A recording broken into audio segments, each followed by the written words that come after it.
Hi all, നമ്മൾ ഇന്ന് second ലെസന്റെ text book ആക്ടിവിറ്റീസും എക്സാമിന് ഉപയോഗപ്രദമായിട്ടുള്ള വർക്ക്ഷീറ്റ്സുമാണ് നോക്കാൻ പോകുന്നത്. അപ്പോൾ നമുക്ക് വീഡിയോയിലേക്ക് പോകാം. പേജ് നമ്പർ 16-ലെ ആദ്യത്തെ ക്വസ്റ്റ്യൻ തൊട്ട് നമുക്ക് തുടങ്ങാം.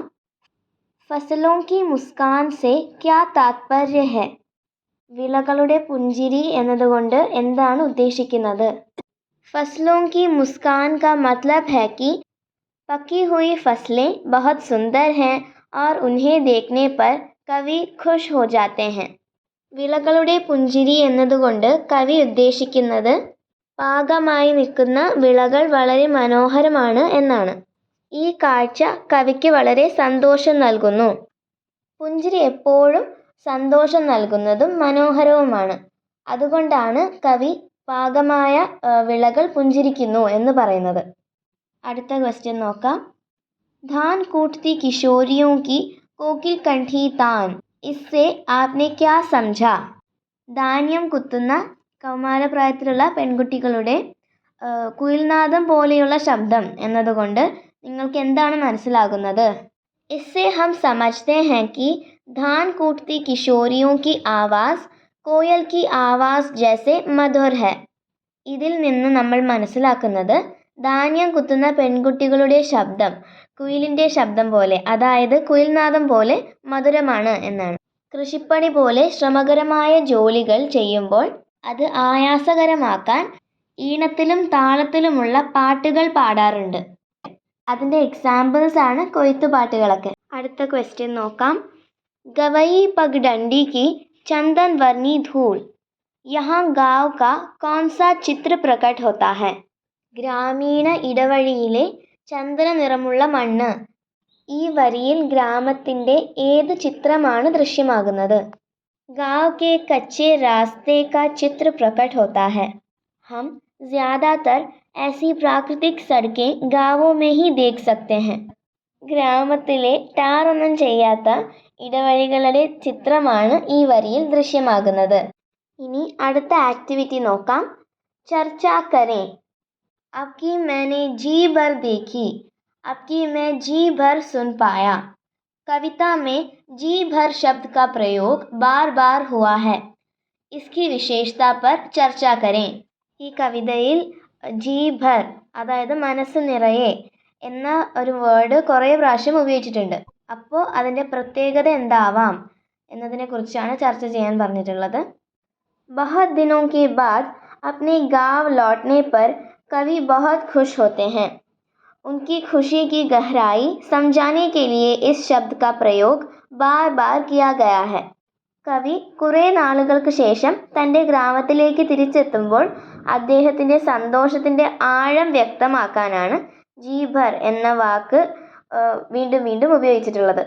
അടുത്ത ആക്ടിവിറ്റി നോക്കാം. कवि ने कविता में कई विशेष अर्थ वाली पंक्तियों का प्रयोग किया है. ऐसी पंक्तियाँ पहचान कर लिखें. ഈ കവിതയിൽ കവി കുറേ പ്രത്യേക അർത്ഥങ്ങളുള്ള സെൻറ്റൻസുകൾ ഉപയോഗിച്ചിട്ടുണ്ട്. അപ്പോൾ ആ സെൻറ്റൻസുകൾ താഴെ കൊടുത്തിരിക്കുന്ന ബ്ലാങ്ക്സിലേക്ക് എടുത്ത് എഴുതാനാണ് പറഞ്ഞിട്ടുള്ളത്. ഒരു എക്സാമ്പിളും കൊടുത്തിട്ടുണ്ട്. കിഷോരിയോं की कोकिल कंठी तान. ഇതുപോലുള്ള സെൻറ്റൻസുകളാണ് നമ്മൾ എടുത്തെഴുതേണ്ടത്. കൗമാരക്കാരികളായ പെൺകുട്ടികളുടെ കുയിൽനാദം പോലെ മധുരമായ ശബ്ദം. അടുത്തത് പക്കി സുൻഹലി ഫസ്ലോं की മുസ്കാൻ, സ്വർണ്ണ നിറത്തിലുള്ള വിളകളുടെ പുഞ്ചിരി. അടുത്തത് മൗസരി കെ ഢേർ ഢേർ സെ താസെ ടട്കെ ഫൂൽ, കുറേ കൂട്ടം കൂട്ടമായി നിൽക്കുന്ന ഫ്രഷ് ആയിട്ടുള്ള ഇലഞ്ഞി പൂക്കൾ. ഗവയി പഗ് ഡണ്ഡി की ചന്ദൻ വർണി ധൂൽ, ഗ്രാമത്തിലെ ഇടവഴിയിലെ ചന്ദന നിറമുള്ള മണ്ണ്. ഗന്ധ രൂപ് രസ് ശബ്ദ് സ്പർശ് സാത്ത് സാത്ത് ഇസ് ഭൂപർ, മണം രൂപം സ്വാദ് ശബ്ദം സ്പർശം ഇതെല്ലാം ഒരുമിച്ച് ഭൂമിയിൽ അനുഭവിച്ചു. അപ്പോൾ ഈ സെൻറ്റൻസസ് ഒക്കെയാണ് നമ്മൾ ഈ ആക്ടിവിറ്റിയിൽ എഴുതേണ്ടത്. ഇനി അടുത്ത ആക്ടിവിറ്റി നോക്കാം. സമാൻ ആശയ വാലി പങ്ക്തിയാ കവിതാ സെ ചുൻകർ ലിഖേ. ഇവിടെ കുറച്ച് സെൻറ്റൻസുകൾ കൊടുത്തിട്ടുണ്ട്. ഇതേ മീനിങ് വരുന്ന സെൻറ്റൻസുകൾ നമ്മൾ കവിതയിൽ നിന്ന് എടുത്തെഴുതണം. ആദ്യത്തേത് ഖേത് സ്വർണ്ണവർണി ഫസലോ സെ സമൃദ്ധ ഹെ. കൃഷിയിടം സ്വർണ്ണ നിറത്തിലുള്ള വിളകൾ കൊണ്ട് സമൃദ്ധമാണ്. അതേ അർത്ഥം വരുന്ന സെൻറ്റൻസ് പക്കി സുൻഹലി ഫസലോं की മുസ്കാൻ എന്നുള്ളതാണ്. അപ്പോൾ നമ്മൾ അതവിടെ എഴുതണം. ഗ്രാമീൺ ബാലാएं മെഹനത് करते हुए മധുർ ഗീത് ഗാത്തി हैं. ഗ്രാമത്തിലെ പെൺകുട്ടികൾ ഹാർഡ് വർക്ക് ചെയ്യുമ്പോൾ മധുരമായ ശബ്ദത്തിൽ പാട്ടുകൾ പാടുന്നു. ഇതേ മീനിങ് വരുന്നത് ധാൻ കൂട്ടി കിഷോരിയോं की कोकिल कंठी तान എന്നുള്ളതാണ്. അടുത്തത് തൻ മൻ കോ ഊർജ ദേനെ വാലി ഖുഷ്ബു ഫൈൽ ജാത്തി ഹെ. തൻ എന്ന് പറഞ്ഞാൽ ബോഡിയാണ്, മൻ മനസ്സ്. അപ്പോൾ ബോഡിക്കും മനസ്സിനും ഊർജ, അതായത് ഊർജം, എനർജി, നല്ല സ്മെല്ലിനെയാണ് ഖുഷ്ബു എന്ന് പറയുന്നത്. ഫൈൽ ജാത്തി ഹെ എന്ന് പറഞ്ഞാൽ സ്പ്രെഡ് ചെയ്യുന്നു, പരക്കുന്നു.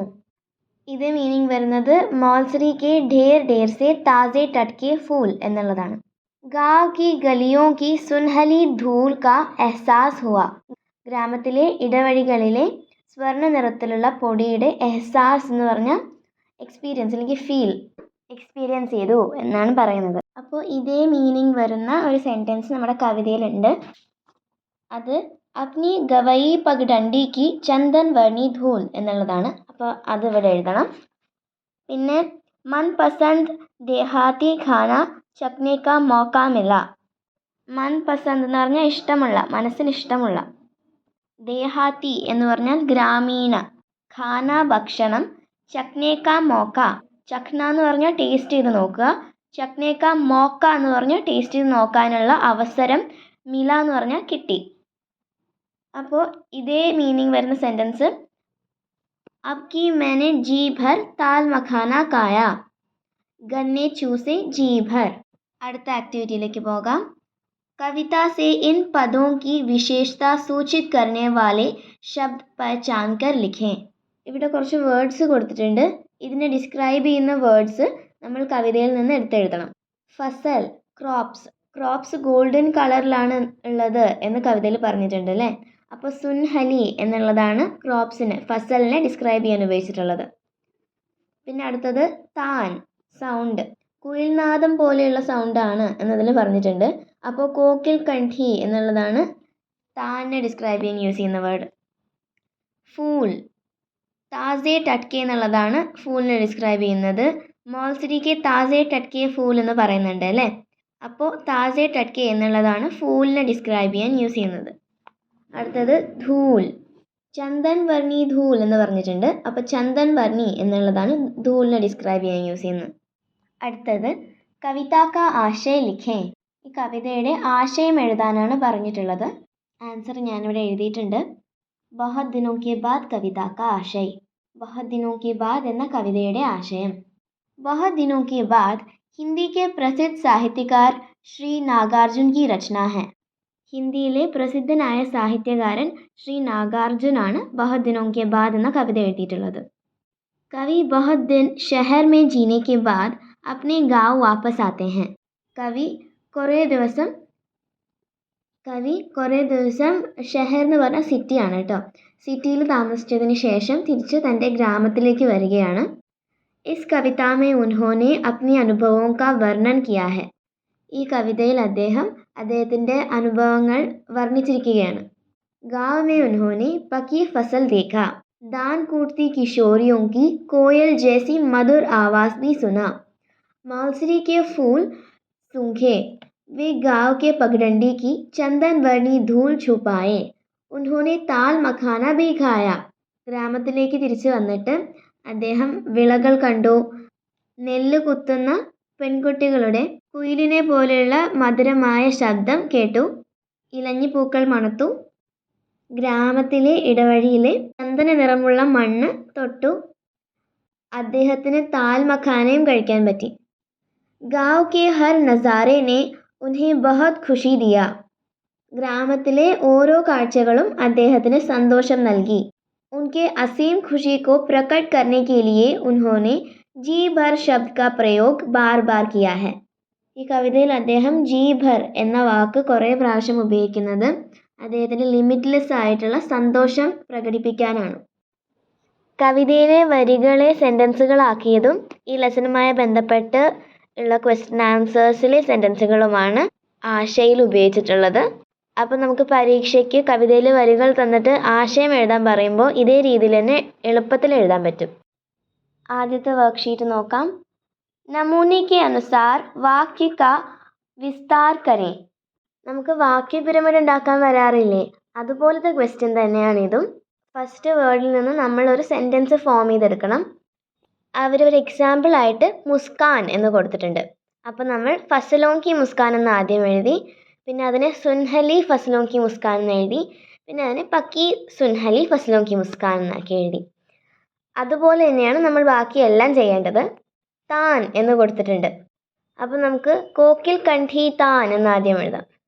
പിന്നെ കിഷോരിയോं की कोकिल कंठी तान എന്ന് എഴുതാം. പിന്നെ ദാൻ കൂട്ടത്തി കിഷോരിയോं की कोकिल कंठी तान എന്ന് എഴുതാം. പിന്നെ കൊടുത്തിട്ടുള്ളത് ഫൂൽ എന്നാണ്. അപ്പോൾ നമുക്ക് ആദ്യം മോൾസരി കെ ഫൂൽ എന്ന് എഴുതാം. പിന്നെ മോൾസരി കെ താസെ ടട്കെ ഫൂൽ എന്ന് എഴുതാം. പിന്നെ ഢേർ ഢേർ സെ മോൾസരി കെ താസെ ടട്കെ ഫൂൽ എന്ന് എഴുതാം. അടുത്തത് ധൂൽ എന്നാണ് കൊടുത്തിട്ടുള്ളത്. അതിനെ ചന്ദൻ വർണി ധൂൽ, അതിൽ ചന്ദൻ വർണി ധൂൽ എന്ന് ആദ്യം എഴുതാം. പിന്നെ പഗ്ഡണ്ടി കി ചന്ദൻ വർണി ധൂൽ എന്ന് എഴുതാം. പിന്നെ അപ്നി ഗവയി പഗ്ഡണ്ടി കി ചന്ദൻ വർണി ധൂൽ എന്ന് എഴുതാം. അടുത്ത വർക്ക്ഷീറ്റ് നോക്കാം. കോഷ്ടക് സെ ഉചിത് ശബ്ദ് ചുൻകർ വാക്യ കി പൂർത്തി കരേं. ഒരു ഫിൽ ദ ബ്ലാങ്ക്സ് ക്വസ്റ്റ്യൻ ആണ്. ഇവിടെ ഒരു ബ്രാക്കറ്റിൽ ഒരു 4 വേർഡ്സ് കൊടുത്തിട്ടുണ്ട്. അതിൽ നിന്ന് കറക്റ്റ് വേർഡ്സ് തിരഞ്ഞെടുത്ത് ഈ സെൻറ്റൻസ് കംപ്ലീറ്റ് ചെയ്യാനാണ് പറഞ്ഞിട്ടുള്ളത്. മോൾസരി കെ താസെ ടട്കെ ഡാഷ്, മോൾസരി കെ താസെ ടട്കെ ഫൂൽ എന്നുള്ള വരി ഈ ടെക്സ്റ്റിൽ തന്നെ ഉണ്ട്. അപ്പോൾ നിങ്ങൾക്കത് ഈസി ആയിട്ട് ഫില്ല് ചെയ്യാൻ പറ്റും. പക്കി സുൻഹലി ഫസലോं की ഡാഷ്, ഈ വരിയും ടെക്സ്റ്റിലുണ്ട്. പക്കി സുൻഹലി ഫസലോं की മുസ്കാൻ എന്നാണ്. അടുത്തത് പഗ്ഡണ്ടി കി ചന്ദൻ വർണി ഡാഷ്, പഗ്ഡണ്ടി കി ചന്ദൻ വർണി ധൂൽ എന്ന് കൊടുത്തിട്ടുണ്ട് അല്ലേ. അപ്പോൾ നമ്മൾ ധൂൽ എന്നാണ് ഇവിടെ എഴുതേണ്ടത്. അടുത്തത് കിഷോരിയോं की कोकिल कंठी ഡാഷ്, കിഷോരിയോं की कोकिल कंठी താൻ ആണ് അല്ലേ. അപ്പോൾ നമ്മൾ താൻ എന്ന് വേണം ഇവിടെ എഴുതാൻ. അടുത്ത വർക്ക്ഷീറ്റ് നോക്കാം. പഠേ ക്രമബദ്ധ് കരേं और ആസ്വാദൻ ടിപ്പണി ലിഖേं. ഇതിൽ കുറച്ച് സെൻറ്റൻസസ് ജമ്പിൾ ചെയ്ത് കൊടുത്തിട്ടുണ്ട്. അതിന് ഓർഡറിലാക്കിയിട്ട് നമ്മളൊരു ആസ്വാദൻ ടിപ്പണി, ഒരു ആസ്വാദന കുറിപ്പ് എഴുതണം. ഞാൻ ആസ്വാദൻ ടിപ്പണി എഴുതിയിട്ടുണ്ട്, അത് കാണിക്കാം. ഇതിൽ കൊടുത്തിരിക്കുന്ന വരികളെ തന്നെ ഓർഡർ ആക്കിയിട്ട് ഉണ്ടാക്കിയിട്ടുള്ളതാണിത്.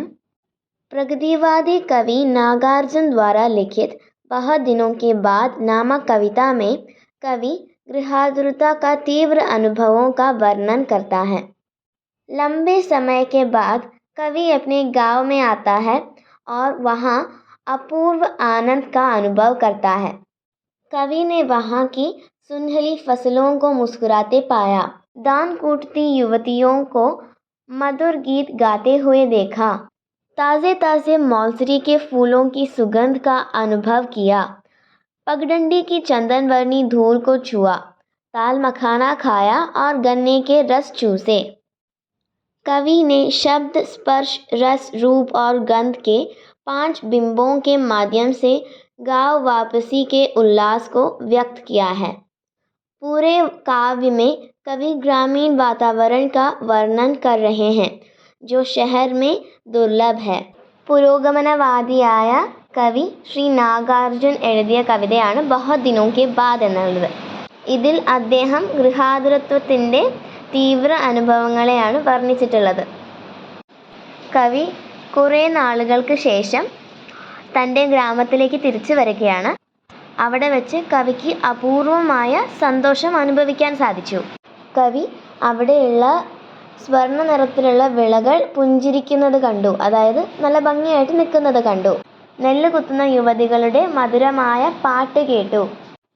നല്ല ഫ്രഷ് ആയിട്ടുള്ള ഇലഞ്ഞി പൂക്കൾ മണത്തു. ഗ്രാമത്തിലെ ഇടവഴിയിലെ ചന്ദന നിറമുള്ള മണ്ണ് തൊട്ടു. താൽ മഖാന കഴിച്ചു, കരിമ്പിൻ്റെ ജ്യൂസ് കുടിച്ചു. കവി sound, touch, taste, sight, smell ഇതിൻ്റെയൊക്കെ സഹായത്തോടെ ഗ്രാമത്തിലേക്ക് തിരിച്ചു പോകുന്നതിനുള്ള കവിയുടെ സന്തോഷത്തെ വ്യക്തമാക്കുന്നു. ഈ കവിതയിലുടനീളം കവി ഒരു ഗ്രാമത്തിലെ എൻവയോൺമെൻറ്റിനെ പറ്റിയാണ് വർണ്ണിച്ചിട്ടുള്ളത്. ഇങ്ങനത്തെ എൻവയോൺമെൻറ്റ് നമുക്ക് സിറ്റീസിലൊന്നും കാണാൻ പറ്റില്ല. നിങ്ങൾക്ക് എന്തെങ്കിലും ഡൗട്ട് ഉണ്ടെങ്കിൽ കമൻറ്റ് വഴി ചോദിക്കാവുന്നതാണ്. അപ്പോൾ അടുത്ത വീഡിയോയിൽ കാണും വരെ ബൈ. സ്നേഹപൂർവ്വം മാളവിക.